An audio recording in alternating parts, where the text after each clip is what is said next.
idola. Hari ini kita akan belajar tentang bagaimana melestarikan nilai kearifan lokal melalui cerita rakyat. Ada 4 hal yang akan kita bahas. Yang pertama adalah mengidentifikasi nilai-nilai dalam isi hikayat. Hikayat ya, cerita rakyat itu hikayat. Yang kedua, mengembangkan makna dan isi. Makna itu adalah isi dan nilai dalam hikayat. Dan yang ketiga, membandingkan nilai-nilai dan kebahasaan cerita rakyat, hikayat, dan cerpen. Dan yang keempat adalah mengembangkan hikayat di dalam cerpen. Kita tahu bahwa hikayat itu kelihatan tradisional, kuno, karena bahasa-bahasanya pun masih menggunakan bahasa-bahasa yang kuno. Banyak mungkin yang tidak berlaku di dalam bahasa Indonesia saat ini. Tapi karena itu adalah sebuah hikayat, sebuah cerita rakyat yang berkembang, dan kita harus mempertahankannya karena itu adalah bagian dari kearifan. Oke, berikutnya yang pertama dari 4 hal tadi adalah bagaimana kita akan mengidentifikasi nilai-nilai dan isi hikayat. Kita sering mendengar tentang cerita yang sudah tidak asing lagi kayaknya, bahkan sering mungkin kalau yang orang tua masih di zaman dahulu itu, sebelum tidur kita selalu diceritakan oleh orang tua kita dongeng sebelum tidur atau cerita rakyat yang berkembang pada saat itu untuk mengantarkan kita sebagai seorang anak itu tidur. Dan ini sangat penting juga untuk dilakukan pada era sekarang. Bapak Ibu, orang tua perlu belajar bagaimana untuk menidurkan anaknya dengan diantarkan melalui cerita rakyat. Hikayat itu berasal dari kata Arab atau kalimat Arab haka yahki hikayatan, yang berarti menceritakan. Berarti hikayat, jadi hikayat itu artinya adalah cerita. Hikayat biasanya atau menggunakan cerita Melayu klasik yang menonjolkan unsur-unsur penceritaan yang berdiri kemustahilan dan kesaktian tokoh-tokoh. Itu hikayat. Banyak sekali nanti di dalam cerita itu ketokohan seseorang melalui hal-hal yang supranatural, bahkan mungkin tidak masuk akal. Nah, ini adalah bagian dari keterampilan kita siswa untuk mendengarkan. Dari 4 kemampuan berbahasa, yaitu bagian adalah hari ini kita akan mendengarkan hikayat yang pasti akan sangat banyak manfaatnya dalam kehidupan kita sebagai cermin, dan kita dapat memetik nilai-nilai kehidupan dalam kehidupan kita selanjutnya. Apa sih hikayat? Nah, berikut ini saya akan membacakan sebuah hikayat, contoh dari sebuah hikayat yang berjudul Hikayat Indra Bangsawan. Cermati kata-kata yang keluar, kemudian bandingkan dengan cerita yang berkembang saat ini. Hikayat Indra Bangsawan. Tersebutlah perkataan seorang raja yang bernama Indra Bungsu dari negeri Kobat Syahrial. Setelah beberapa lama di atas kerajaan, tiada juga beroleh putra, maka pada suatu hari ia pun menyuruh orang membaca doa kunut dan sedekah kepada fakir dan miskin. Hatta beberapa lamanya Tuan Putri Siti Kendi pun hamillah dan bersalin 2 orang putra laki-laki. Adapun yang tua keluarlah dengan panah dan yang muda dengan pedang. Jadi lahirnya itu 2, panah dan pedang. Maka Baginda pun terlalu amat sukacita dan menamai anaknya yang tua Sahpri dan anaknya yang muda Indra Bangsawan. Maka anak kanda Baginda yang 2 orang itu pun sampailah usia 7 tahun dan dititahkan pergi mengaji kepada Mu'allim Sufyan. Sesudah tahu mengaji, mereka dititah pula mengaji kitab usul, fikih, hingga soroh, tafsir, sekaliannya diketahuinya. Setelah beberapa lamanya, mereka belajar pula ilmu senjata, ilmu hikmat, dan isyarat tipu peperangan.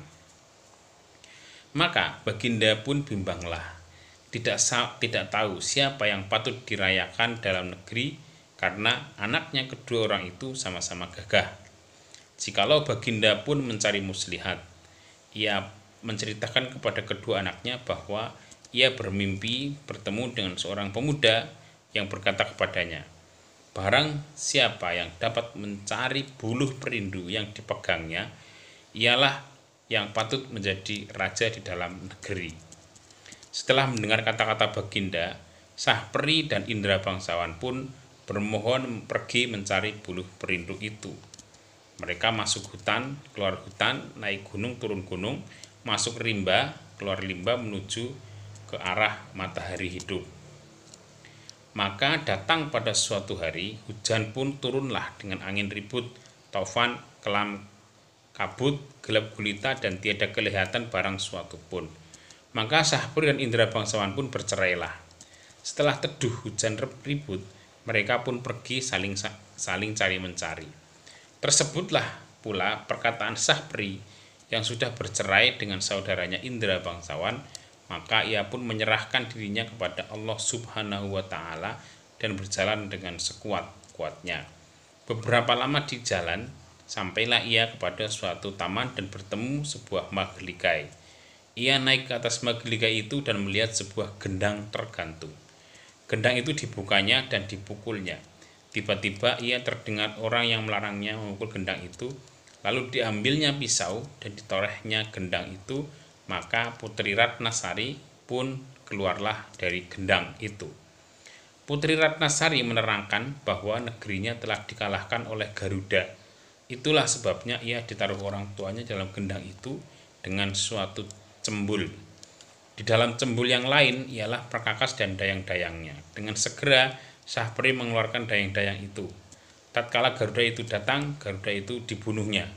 Maka Sahpri pun duduklah berkasih-kasihan dengan Putri Ratnasari sebagai suami istri dihadap oleh segala dayang-dayang dan inang pengasuhnya. Tersebut pula perkata Indra Bangsawan pergi mencari saudaranya. Ia sampai di suatu padang yang luas. Ia masuk ke sebuah gua yang ada di padang itu dan bertemu dengan seorang raksasa. Raksasa itu menjadi neneknya dan menceritakan bahwa Indra Bangsawan sedang berada di negeri antah berantah yang diperintah oleh Raja Kabir. Adapun Raja Kabir itu takluk kepada Buraksa dan akan menyerahkan putrinya, Putri Kemalasari, sebagai upeti. Kalau tiada demikian, negeri itu akan dibinasakan oleh Buraksa. Ditambahkannya bahwa Raja Kabir sudah mencanangkan bahwa barang siapa yang akan dapat membunuh Buraksa itu akan dinikahkan dengan anak perempuan yang terlalu elok parasnya itu. Hatta berapa lamanya Putri Kemalasari pun sakit mata, terlalu sangat. Para ahli nujum mengatakan hanya air susu harimau yang beranak mudalah yang dapat menyembuhkan penyakit itu. Baginda bertitah lagi, barang siapa yang dapat susu harimau beranak muda ialah yang akan menjadi suami Tuan Putri. Setelah mendengar kata-kata Baginda, si hutan pun pergi mencari seruas buluh yang berisi susu kambing serta menyangkutkannya pada pohon kayu. Maka ia pun duduk menunggui pohon itu. Sarung kesaktiannya dikeluarkannya dan rupanya pun kembali seperti dahulu kala. Hatta datanglah ke 9 orang anak raja meminta susu kambing yang disangkanya susu harimau beranak muda itu. Indra Bangsawan berkata, susu itu tidak akan dijual dan hanya akan diberikan kepada orang yang menyediakan pahanya diselit besi hangat. Maka anak raja yang 9 orang itu pun menyingsingkan kainnya untuk diselit Indra Bangsawan dengan besi panas. Dengan hati yang gembira mereka mempersembahkan susu kepada raja. Tetapi tabib berkata bahwa susu itu bukan susu harimau melainkan susu kambing. Sementara itu indra bangsawan sudah mendapat susu harimau dari raksasa atau neneknya dan menunjukkannya kepada raja. Tapi berkata itulah susu harimau yang sebenarnya. Diperaskannya lah susu harimau ke mata Tuan Putri. Setelah genap 3 kali diperaskan oleh tabib, maka Tuan Putri pun sembuhlah. Adapun setelah Tuan Putri sembuh, Baginda tetap bersedih. Baginda harus menyerahkan Tuan Putri kepada Buraksa, raksasa laki-laki. Apabila ingin seluruh rakyat selamat dari amarahnya, Baginda sudah kehilangan daya upaya. Hatta sampailah masa menyerahkan Tuan Putri kepada Buraksa. Baginda berkata kepada 9 anak raja bahwa yang mendapat jubah Buraksa akan menjadi suami putri. Untuk itu nenek Buraksa mengajari indra bangsawan. Indra bangsawan diberi kuda hijau dan diajari cara mengambil jubah Buraksa, yaitu dengan memasukkan ramuan daun-daunan ke dalam gentong minum Buraksa. Saat Buraksa datang hendak mengambil putri, putri menyuguhkan makanan, buah-buahan dan minuman pada Buraksa. Tergoda sajian yang lezat itu, tanpa pikir panjang Buraksa menghabiskan semuanya, lalu meneguk habis air minum dalam gentong. Tak lama kemudian Buraksa tertidur. Indra bangsawan segera membawa lari putri dan mengambil jubah Buraksa. Hatta Buraksa terbangun. Buraksa menjadi lumpuh akibat ramuan daun-daunan dalam air minumnya. Kemudian 9 anak raja datang. Melihat Buraksa tak berdaya, mereka mengambil selimut Buraksa dan segera menghadap raja. Mereka hendak mengatakan kepada raja bahwa selimut Buraksa sebagai jubah Buraksa. Sesampainya di istana, Indra bangsawan segera menyerahkan putri dan jubah Buraksa. Hatta raja mengumumkan hari pernikahan Indra bangsawan dan putri. Saat itu 9 anak raja datang. Mendengar pengumuman itu, akhirnya mereka memilih untuk pergi. Mereka malu kalau sampai niat buruknya berbohong diketahui raja dan rakyatnya. Nah, dari pembaca hikayat tadi, silahkan jawab 10 pertanyaan di dalam classroom yang akan kita yang sudah ada di classroom, yang sudah tertulis di classroom. Terima kasih. Kemudian nanti upload hasilnya ke classroom. Tetap semangat dan jaga kesehatan.